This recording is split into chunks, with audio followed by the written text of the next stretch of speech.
Thank you so much. It's so good to be here today. I've spent nearly 30 years in forest science, and never before forests have been so high on so many public agendas.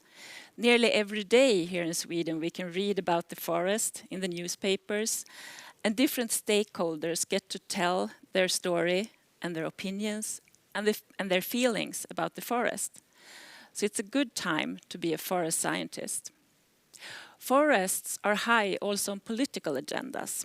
This summer, the European Commission presented its new forest strategy for 2030.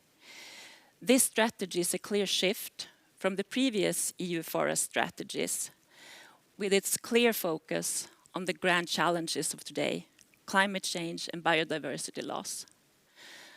The proposed solution to these challenges is to use forests to store carbon.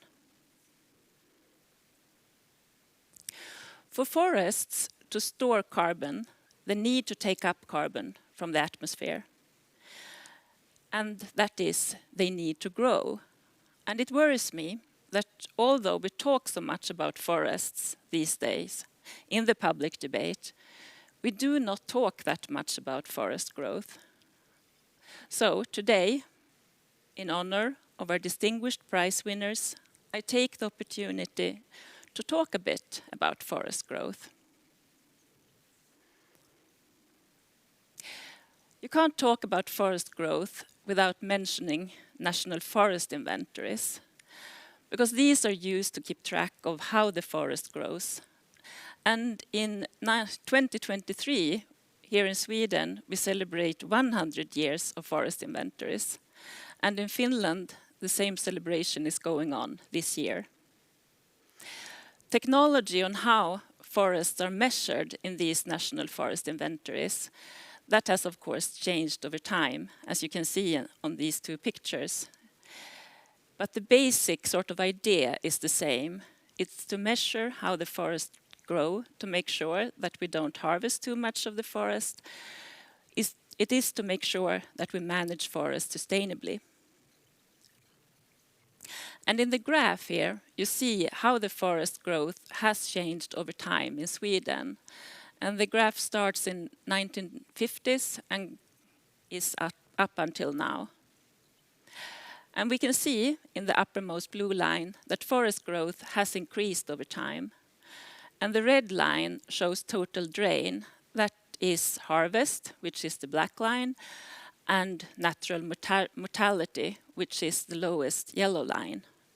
And as you can see, the difference between harvest and total drain has slightly increased over time, over the last 30 years or so.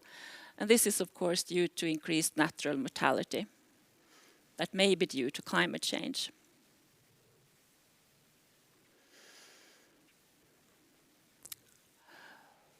But forests' annual net carbon sinks is the difference between annual growth and annual drain. And this is what we talk a lot about when we talk about forests. Forest capacity to be a net carbon sink. And that is the difference between the growth and the drain. And we see the curves for growth and for drain for the 3 Nordic countries in this slide. It's Finland, Sweden, and Norway. And we start from the 1960s up until now. And for Finland and Sweden, we can see that growth is increasing over time, rather constantly, up to the last few years, I would say. While in Norway, growth has been leveling off since about the year 2000. And this coincides with the Norwegian forests. They have been allowed to age. And the portion of Norwegian forest in mature age classes is today much higher than this portion in Finland and Sweden. Also, if we look at the accumulated carbon stocks over time for the same 3 countries, we to the left see gigatons of carbon accumulated in living forest, that's the orange part of the graph, and in soils, the gray part of the graph, over this period from 1960 to 2017. And to the right, we see gigatons of carbon in the accumulated harvest. And this data tells us that at the same time as we have been harvesting forests in these Nordic countries, we have been building a net carbon sink in the forest. You could say that we have been eating the cake while at the same time increasing the size of it. And this all thanks to the increasing forest growth.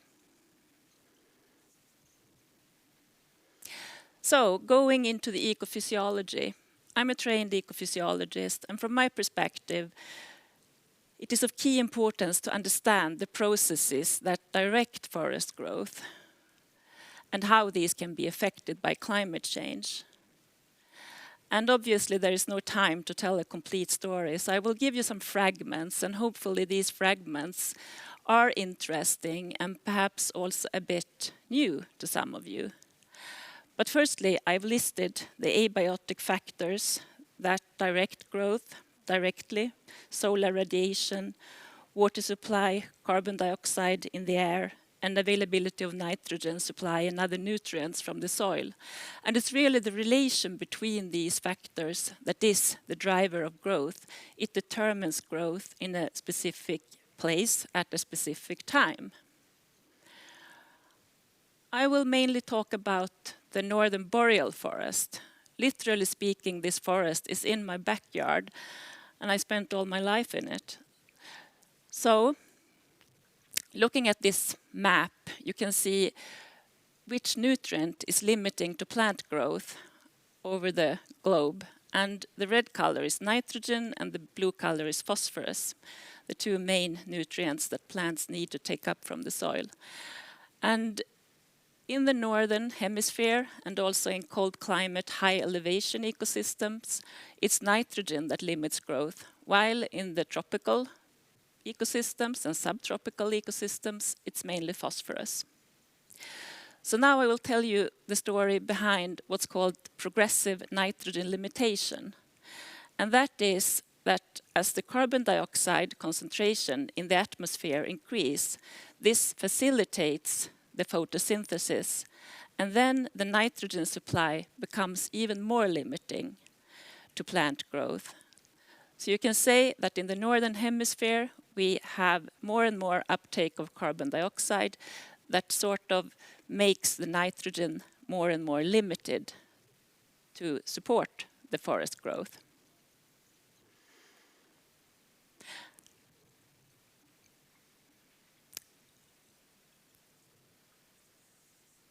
And that you can see in this curve, which is a modeled response to the increased carbon dioxide in the atmosphere.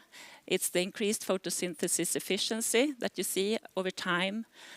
Pre-industrial times it was lower than now, and it will level off now in the future. And this is what is driving this progressive nitrogen limitation.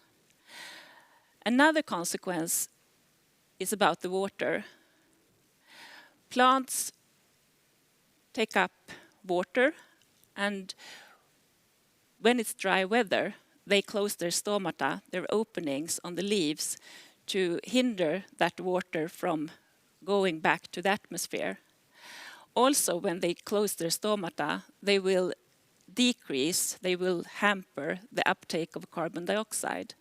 But as the carbon dioxide in the atmosphere is increasing, they need to have their stomata open for a shorter while to still take up the same amount of carbon dioxide. So they can, by that, save water. So increasing carbon dioxide at concentrations of the atmosphere will also mean that plants need less water, at least in some locations.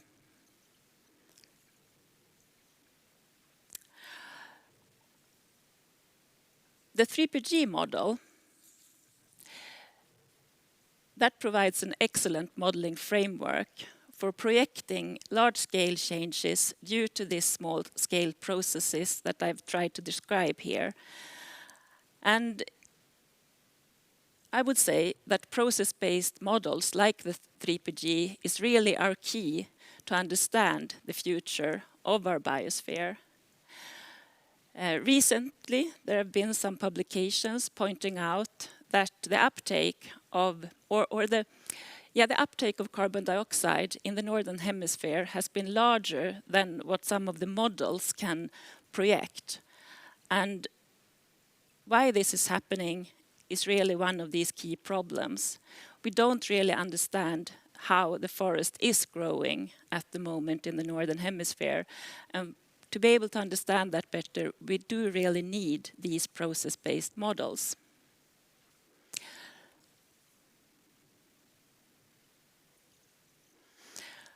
So, trying to wrap up, forest growth is the most efficient terrestrial process removing carbon dioxide from the atmosphere.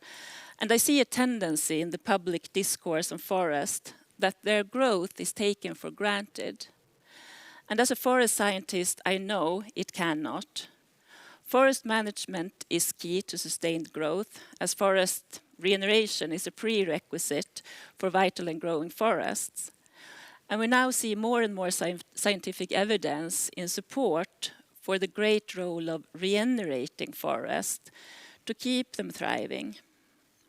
Also, as pointed out in this brief talk, there are still many unknowns, and we still need ecophysiological empirical research as well as modeling like the 3PG to be able to connect the small-scale processes to the large-scale happenings in the biosphere.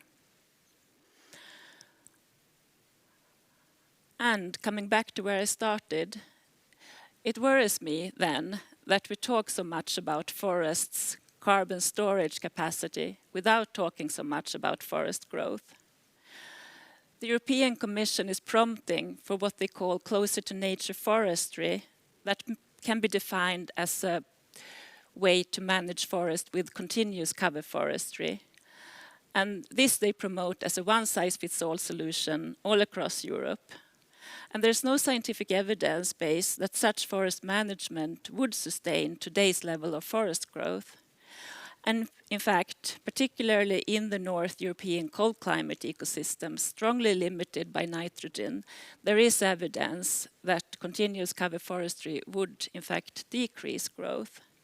So my hope is that European forest scientists, that they would be allowed some time to really analyze the potential consequences of the presented European forest policy before it is put to practice. And this to ensure future-proof and science-based sustainable forest management in Europe. Thank you.